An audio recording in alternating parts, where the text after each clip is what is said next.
Good morning students. MA final economics के paper optional 02 labour economics श्रम अर्थशास्त्र की इस क्लास में आप सबका पुनः स्वागत है। इससे पहले की क्लास में हम सामाजिक सुरक्षा, सामाजिक बीमा तथा सामाजिक लाभ का विस्तार से अध्ययन कर चुके हैं। आज हम मजदूरी अंतर को समझने का प्रयास करेंगे। इसके अंतर्गत हम मजदूरी का अर्थ और मजदूरी अंतर के कारणों पर चर्चा करेंगे। चर्चा को हम मजदूरी अंतर के अर्थ से शुरू करते हैं। मजदूरी अंतर से आशय। जब श्रम बाजार में व्यक्ति से व्यक्ति, फर्म से फर्म, उद्योग से उद्योग, व्यवसाय से व्यवसाय तथा क्षेत्र से क्षेत्र की मजदूरी दरों में अंतर पाया जाता है तो इसे मजदूरी अंतर कहते हैं।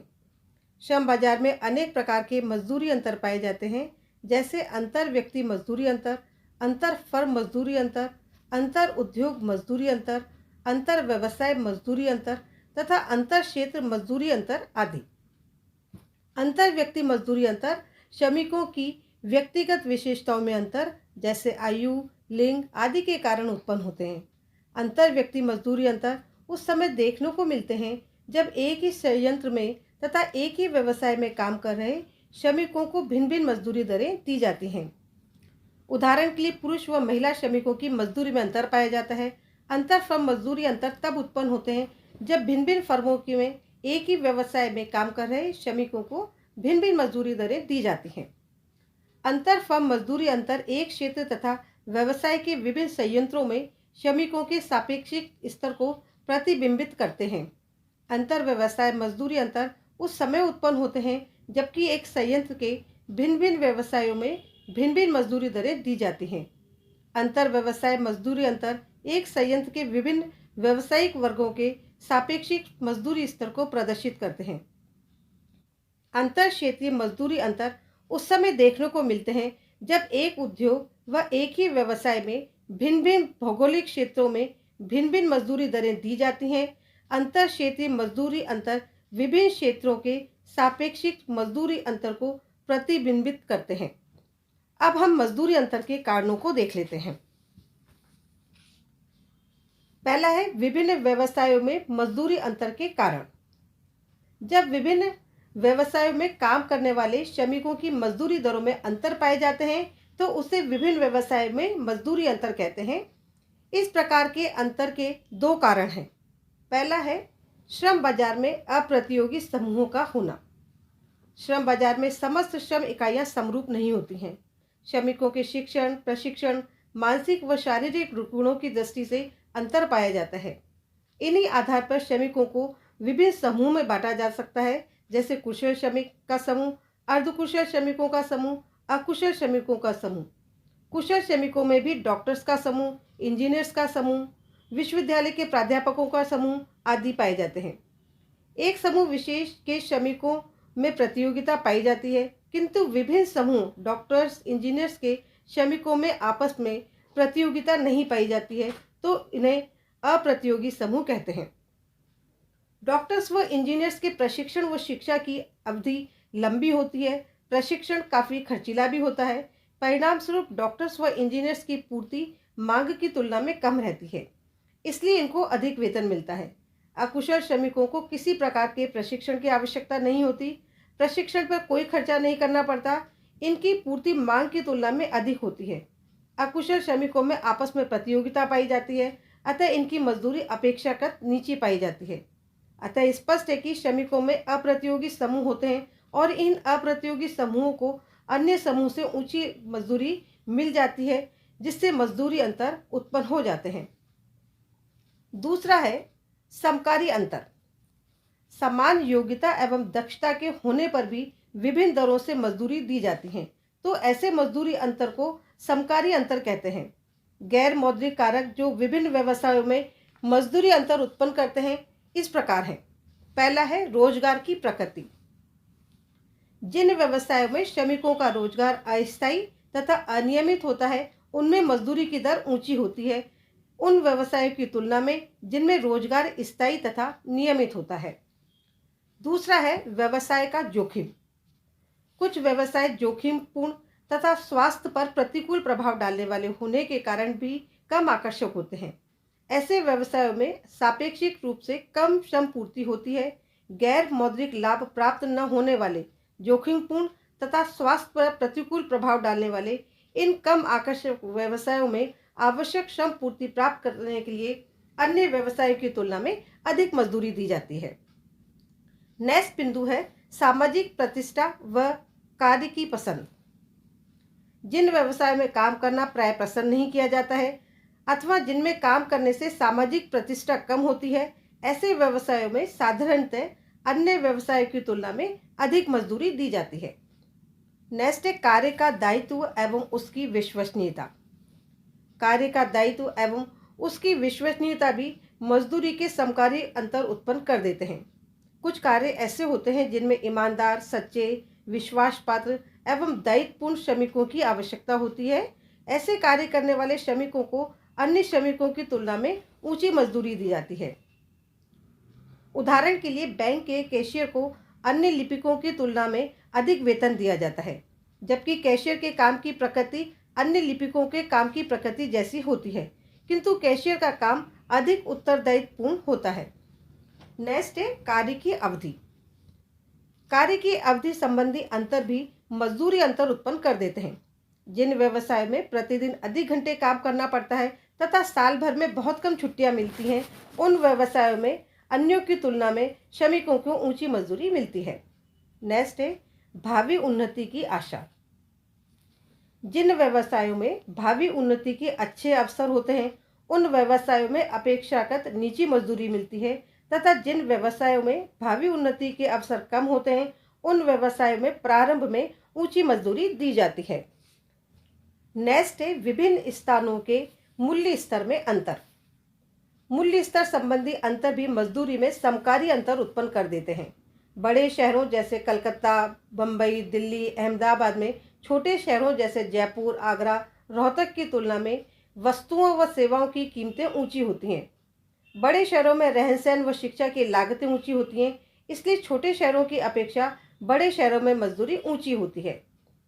नेक्स्ट बिंदु है व्यवसाय सीखने की ऊंची लागत। कुछ व्यवसायों को सीखने के लिए लंबी समयावधि तथा ऊंची लागत की आवश्यकता होती है। ऐसे व्यवसायों में काम करने वाले श्रमिकों की ऊंची मजदूरी मिलती है, इसीलिए डॉक्टर्स व इंजीनियर्स को अधिक वेतन मिलता है। नेक्स्ट है अन्य सुविधाएं। कुछ व्यवसायों में श्रमिकों को मौद्रिक मजदूरी के अतिरिक्त अनेक अन्य सुविधाएं भी प्राप्त होती हैं, जैसे बच्चों को निःशुल्क शिक्षा, निःशुल्क चिकित्सा, बच्चों को छात्रवृत्तियां, सस्ते किराए के मकान तथा सस्ती दर पर राशन आदि। ऐसे व्यवसायों में नीची मजदूरी मिलती है अपेक्षाकृत उन व्यवसायों के जिनमें उपरोक्त सुविधाएं उपलब्ध नहीं होती हैं। नेक्स्ट बिंदु है अब एक ही व्यवसाय में मजदूरी अंतर के कारण। कभी कभी एक ही व्यवसाय में काम करने वाले श्रमिकों की मजदूरी में अंतर पाया जाता है, तो उसे एक ही व्यवसाय में मजदूरी अंतर कहते हैं। एक ही व्यवसाय में मजदूरी अंतर के प्रमुख कारण इस प्रकार हैं। पहला है असमकारी अंतर। जब एक ही व्यवसाय अथवा समान कार्यों में लगे श्रमिकों की मजदूरी में अंतर पाया जाता है, तो उसे असमकारी अंतर कहते हैं। असमकारी अंतरों को दो भागों में विभाजित किया जा सकता है। पहला है बाजार की अपूर्णताएं। जब श्रमिकों में गतिशीलता का अभाव, श्रम बाजार में एकाधिकारी तत्व, श्रम गतिविधियों में सरकारी हस्तक्षेप आदि पाए जाए तथा श्रमिकों को रोजगार संबंधी सूचना का ज्ञान न हो, तो ऐसी दशाओं को बाजार की अपूर्णताओं के नाम से जाना जाता है। बाजार की इन अपूर्णताओं के कारण मजदूरी में पाए जाने वाले अंतर को असमकारी अंतर कहा जाता है। बाजार अपूर्णताओं को उत्पन्न करने वाले प्रमुख कारण इस प्रकार हैं। पहला है शक्तिशाली श्रम संघ। कुछ व्यवसायों में श्रम संघ शक्तिशाली होने के कारण नियोक्ताओं पर अनुचित दबाव डालकर ऊंची मजदूरी प्राप्त करने में सफल हो जाते हैं। कभी कभी शक्तिशाली श्रम संघ न्यूनतम मजदूरी अधिनियम पास कराने में भी सफल हो जाते हैं, जिसके कारण एक ही व्यवसाय में काम कर रहे श्रमिक अन्य स्थानों के श्रमिकों से ऊंची मजदूरी पाते हैं, जिससे मजदूरी अंतर उत्पन्न हो जाते हैं।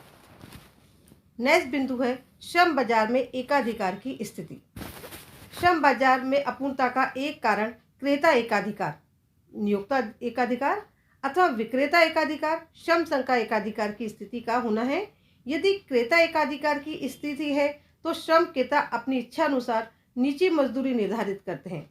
दूसरी ओर यदि विक्रेता एकाधिकार की स्थिति है तो श्रम संघ श्रम पूर्ति पर नियंत्रण करके ऊंची मजदूरी प्राप्त कर लेते हैं।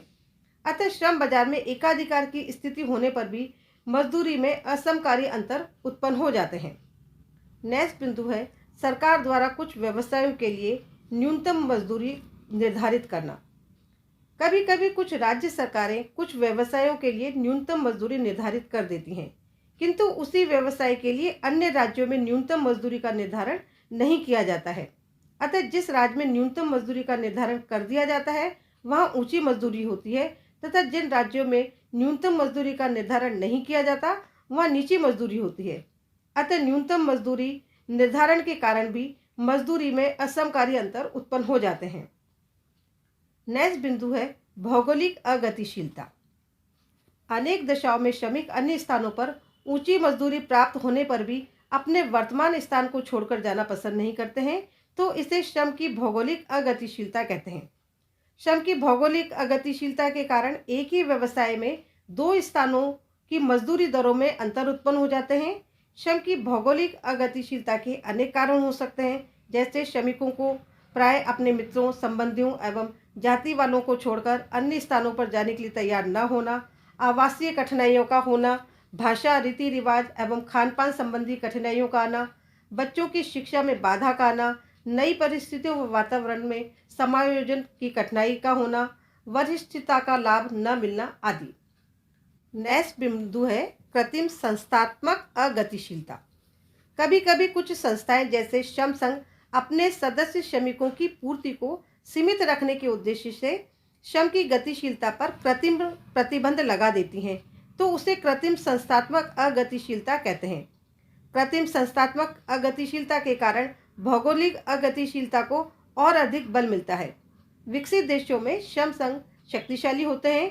वे रोजगार के इच्छुक व्यक्तियों के लिए श्रम संघ सदस्यता प्राप्त करना अनिवार्य कर देते हैं। श्रम संघ की सदस्यता ग्रहण करने पर व्यक्ति विशेष को संघ सदस्यता प्रमाण पत्र प्रदान कर देते हैं, जिसके आधार पर वह रोजगार प्राप्त करने का पात्र बन जाता है। कभी कभी संघ सदस्यता प्रमाण पत्र मिलने पर भी कुछ समय तक रोजगार नहीं मिल पाता है, तो वह व्यक्ति अन्य स्थानों पर जाने के लिए असमर्थ हो जाता है, क्योंकि वहाँ भी श्रम संघ की सदस्यता ग्रहण करने संबंधी शर्त लगी रहती हैं। इससे श्रम की गतिशीलता में कृत्रिम बाधा उत्पन्न हो जाती है। श्रम संघ ऐसा श्रम पूर्ति को सीमित रखने तथा ऊंची मजदूरी प्राप्त करने के लिए करते हैं। नेक्स्ट बिंदु है सामाजिक अगतिशीलता। जब श्रमिकों को जाति, वंश अथवा धर्म आदि के आधार पर कुछ व्यवसायों में रोजगार प्राप्त करने में कठिनाइयां आती हैं, तो उसे सामाजिक अगतिशीलता कहते हैं। कुछ देशों में जाति, वंश व धर्म के आधार पर एक ही व्यवसाय में काम करने वाले श्रमिकों को भिन्न भिन्न मजदूरी दी जाती है, जिससे मजदूरी के असमकारी अंतर उत्पन्न हो जाते हैं। अमेरिका में एक ही व्यवसाय में काम करने वाले निग्रो लोगों को अमेरिकी लोगों की तुलना में कम मजदूरी दी जाती है। नेक्स्ट बिंदु है श्रमिकों के गुणों में अंतर के कारण असमकारी अंतर। मजदूरी अंतर श्रमिकों की योग्यता एवं कुशलता के कारण भी उत्पन्न हो जाते हैं। ये अंतर श्रमिकों के जन्मजात गुणों, शिक्षा, प्रशिक्षण एवं कार्य की दशाओं के कारण उत्पन्न होते हैं। इस प्रकार आज हमने मजदूरी अंतर का अर्थ और मजदूरी अंतर के कौन कौन से कारण होते हैं को समझने का प्रयास किया। अगले लेक्चर में हम मजदूरी अंतर के प्रकारों को समझने का प्रयास करेंगे। थैंक यू, धन्यवाद।